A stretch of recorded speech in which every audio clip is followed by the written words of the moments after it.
ആർപിൻനാഥം എന്ന ഈ പ്രോഗ്രാമിലൂടെ വീണ്ടും നിങ്ങളുമായിട്ട് സംസാരിക്കാൻ കഴിയുന്നതിൽ ഒത്തിരി സന്തോഷം. ക്രിസ്ത്യ ജീവിതത്തിലെ ഏറ്റവും പ്രധാനപ്പെട്ട ഒരു കാര്യമാണ് സഹിഷ്ണുത എന്ന് പറയാം. സഹിഷ്ണുത. പ്രതിസന്ധികൾ ഒത്തിരി വരും. ആ പ്രതിസന്ധികളിലൊക്കെ പിടിച്ചു നിന്ന് മുന്നോട്ട് പോകാനുള്ള ഒരു ആഹ്വാനമാണ് ക്രിസ്തീയ ജീവിതം നമുക്ക് പകരുന്നത്. ബൈബിളിൽ തന്നെ പറയുന്നുണ്ട്, മതിലുകൾ വരും, പക്ഷെ അത് മതിലിനെ ചാടിക്കടക്കണമെന്നാണ് ദാവീദ് സങ്കീർത്തനത്തിൽ പറയുന്നത്. മതിലുകളില്ലാത്ത അല്ലെങ്കിൽ എപ്പോഴും പൂമത്ത വിരിച്ച ഒരു വഴിയായിരിക്കില്ല ക്രിസ്തീയ ജീവിതം എന്നുള്ളതാണ് അതിൻ്റെ പ്രധാനപ്പെട്ട കാര്യം. ഇന്ന് ഞാൻ പറയാൻ വേണ്ടി ആഗ്രഹിക്കുന്ന ഒരു കഥ ഒരു കൊച്ചുകുട്ടിയെക്കുറിച്ചാണ്. കുട്ടി എന്ന് പറയുമ്പോൾ അവനൊരു യുവാവാണ്. ചെറിയ കടയുണ്ട് അവന്. അപ്പം അവൻ ചെയ്തുകൊണ്ടിരിക്കുന്ന പറഞ്ഞാൽ അവൻ ഒത്തിരി തടികൾ കൊണ്ടുള്ള ഒത്തിരി ഉരുപ്പടികൾ ഉണ്ടാക്കുകയാണ് അവൻ്റെ ജോലി. അതിനുശേഷം തൊട്ടടുത്തുള്ള അവൻ്റെ തന്നെ കടയിൽ കൊണ്ടുവന്ന് അത് പ്രദർശിപ്പിക്കും. അതിനുശേഷം അത് വിറ്റ് കിട്ടുന്ന പണം കൊണ്ടാണ് അവന് ഉപജീവനം കഴിയുന്നത്.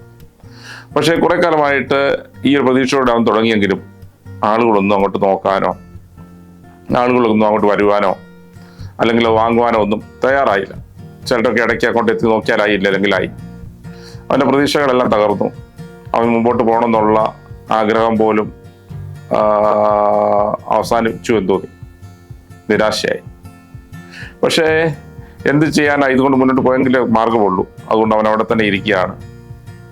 വിൽപ്പനകളൊന്നും നടക്കുന്നില്ല, കച്ചവടമൊന്നും നടക്കുന്നില്ല. ആകെ വിഷമത്തിൽ കഴിയുന്ന ഒരു സന്ദർഭത്തിൽ കുറെ കാലത്തിന് ശേഷം ഒരു വ്യക്തി അതിലെ കടന്നു. അദ്ദേഹം അവൻ്റെ അകത്ത് മുഴുവൻ കയറി വിസിറ്റ് ചെയ്തു.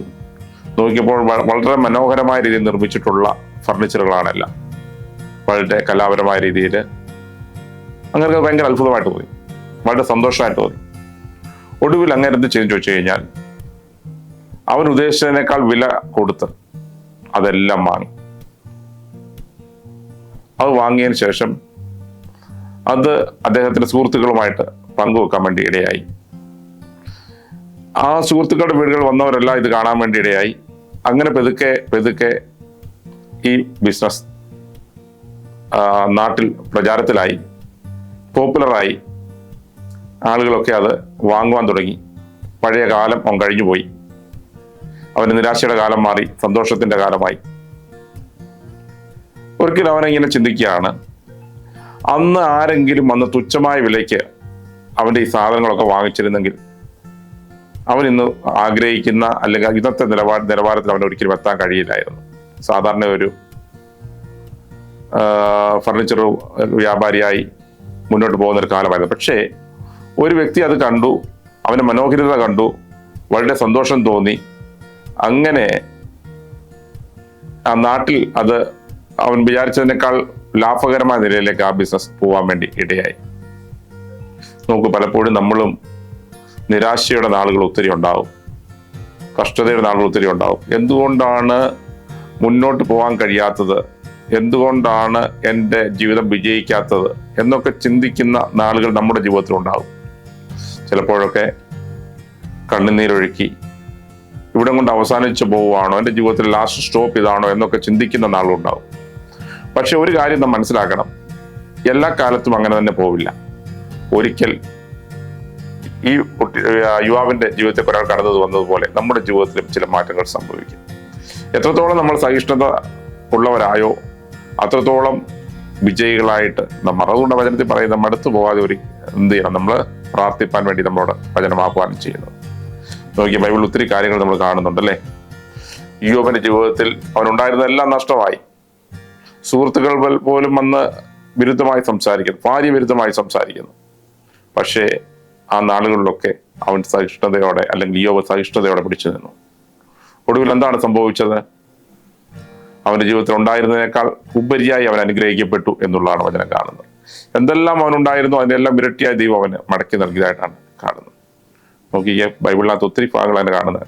ദാവീദിന്റെ ജീവിതം നോക്കുമ്പോൾ വനത്തിലൂടെ ഓടി നടന്ന ഒത്തിരി കാലങ്ങൾ കാണാം. ഒരുപക്ഷെ വനത്തിലൂടെ അവസാനിച്ചു പോകുമ്പോൾ ചിന്തിച്ചിട്ടുണ്ടാകും. അതിനുശേഷമാണെങ്കിൽ പോലും അവൻ കൊട്ടാരത്തിൽ വന്നതിന് ശേഷമാണെങ്കിലും അവന്റെ ജീവിതത്തിൽ കഷ്ടത തുടരുകയാണ്. ശൗൽ അവന് പിന്നാലെ ഓടുന്നു. പക്ഷെ എന്താ സംഭവിക്കുന്നത്? ഒടുവിൽ അവൻ വിജയിയാകുന്നു. ദൈവം അവന്റെ മേൽ ആഗ്രഹിച്ച എന്തോ, അവനെ അഭിഷേകം ചെയ്തെന്തിനോ അതിലേക്ക് അവൻ രൂപാന്തരപ്പെടുന്നതാണ്. മറ്റൊരു വ്യക്തിയാണ് ജോസഫ്, മറ്റൊരു വ്യക്തിയാണ് മോശ. ഇവരൊക്കെ ജീവിതത്തിൽ കഷ്ടതയുടെ, പ്രതിസന്ധികളുടെ നാളുകൾ ഒത്തിരി ഉണ്ടായിരുന്നു, വേദനകൾ ഒത്തിരി ഉണ്ടായിരുന്നു, നിരാശകൾ ഒത്തിരി ഉണ്ടായിരുന്നു, കണ്ണുനീർ ഒത്തിരി ഉണ്ടായിരുന്നു. പക്ഷേ ആ കണ്ണുനീർ അവിടെ കൊണ്ട് അവസാനിച്ചില്ല, ആ നിരാശ അവിടെ കൊണ്ട് അവസാനിച്ചില്ല.